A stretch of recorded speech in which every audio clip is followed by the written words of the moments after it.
લીધા। નખત્રાણા તાલુકાના ગળાની ગામે મહેશ્વરી સમાજના રમેશભાઈ વી મહેશ્વરી દ્વારા પવિત્ર માઘ માસમાં મુરુ ગામના માગષ્ટાની વ્રતધારી ભાઈઓને ગળાની ગામ મધ્યે તેમનું હર્ષભર્યા સામૈયા સાથે આમંત્રિત કરી આશીર્વાદ લીધા હતા, જેમાં ધર્મગુરુ તથા માગષ્ટાની વ્રતધારી ભાઈ થાવરભાઈ માતંગ, નવીનભાઈ જોલા, કમલેશભાઈ જોલા તેમજ મનોજભાઈ જંજક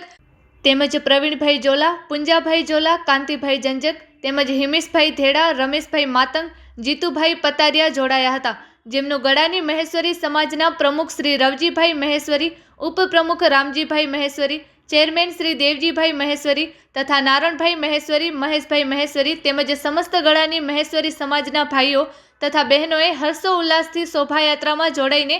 ધર્મગુરુ શ્રી થાવરભાઈ માતંગના આશીર્વાદ લીધા હતા, જે પ્રસંગના ભાગરૂપે રાત્રે મહેશ્વરી સમાજના ધર્મગુરુ શ્રી નારણભાઈ માતંગના મુખેથી જ્ઞાનવાણીનું આયોજન પણ રમેશભાઈ મહેશ્વરી દ્વારા રાખવામાં આવેલ હતું, એવું પ્રેસ રિપોર્ટર ભોજરાજ મહેશ્વરીની યાદીમાં જણાવાયું હતું। Report by Adam Notiyar, Kutch care news bureau chief, Lakhpat taluka.